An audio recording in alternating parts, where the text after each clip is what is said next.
Wake up, wake up, wake up, and welcome to another day that we didn't deserve. Guys, I am so excited. It is Monday again. That means, guys, that we have another day and another opportunity at greatness. My little one has decided to join me this morning, but man, we want to hop right in, right? Let's get it. So one of the things that I was thinking about is, man, how important it is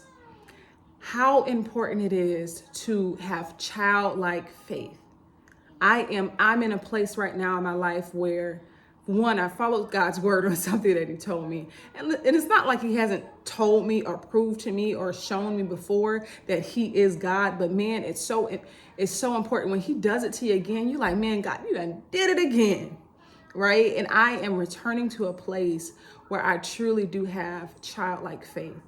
And one of the thoughts that came to mind, and then I've been just chewing on, and I'm going to be really standing on, is, man, childlike faith equals God-sized results. And I know I'm at a season in my life where right now I need some God-sized results. But he didn't ask us for God-sized. He asked us for childlike.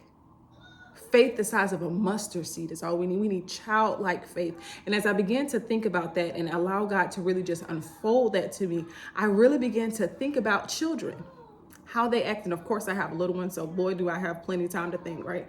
But I began to think about children and how they acted and how that works.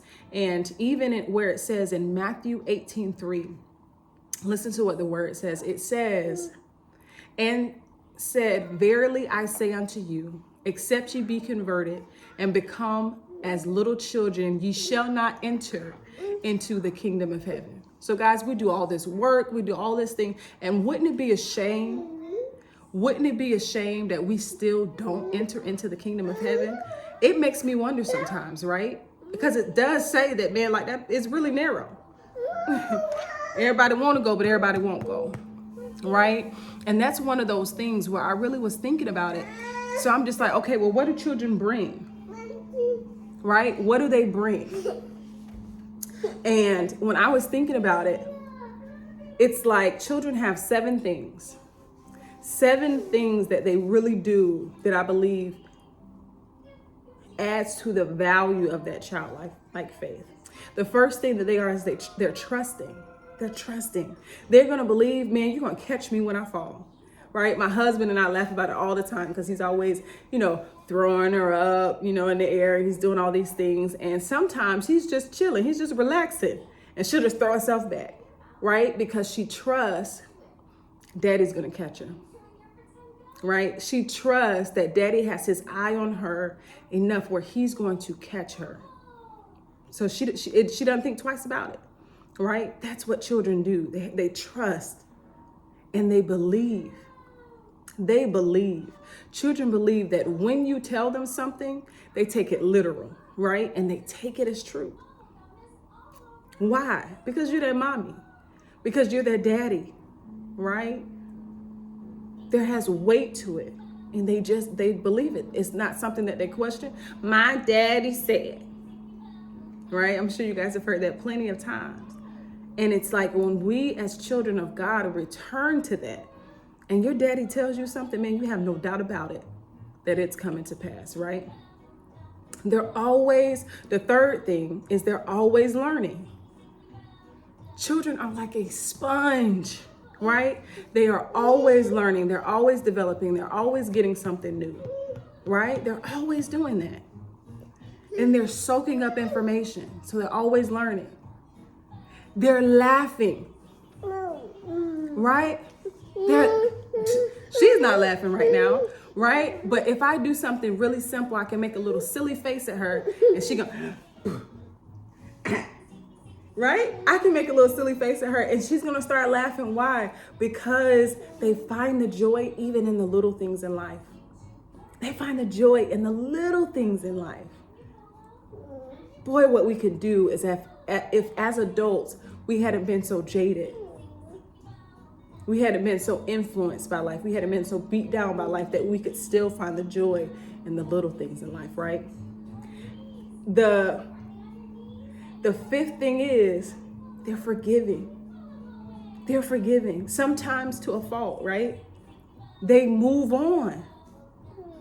1 minute you can, and I think it's funny when Avery does it, but 1 minute she could be crying and so upset, and the next minute she's off again, dancing and laughing and doing something else, right? And some people may look at that action and they may say, oh, that's emotional instability, right? You may look at that and say, oh, that's emotional instability. But instead of looking at it that way, I challenge you for a moment to look at it different. Maybe they have mastered the art of moving on, right? That maybe they feel an emotion, but they don't stay stuck there. They don't wallow there. They don't continue on and on in the same circle over and over again. As adults, we bottle up so much, we hold on to so much that we can't ever receive our full blessing. Because we're so closed off in bitterness, we're so closed off in anger, we're so closed off in what somebody did to us and how they hurt us, that we can't even have our hands open to receive the blessing of God. It is so important that we are forgiving. That we are forgiving.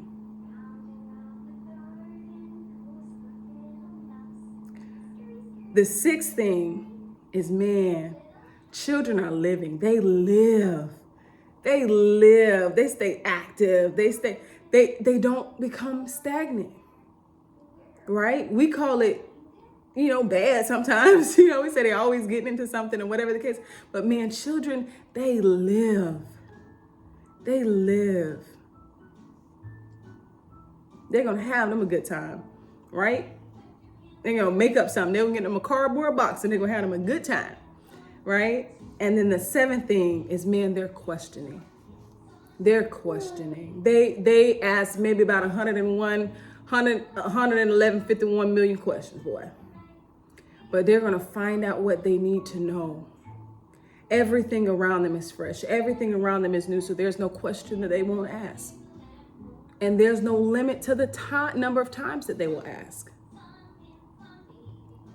Right? And if we can get back to that, as believers, where we just don't mind, man, I don't understand this, I don't get it, but man, if we just don't mind questioning, we don't mind finding out, if we don't mind exploring and saying it is worth asking, and it's worth asking multiple times, when and if necessary.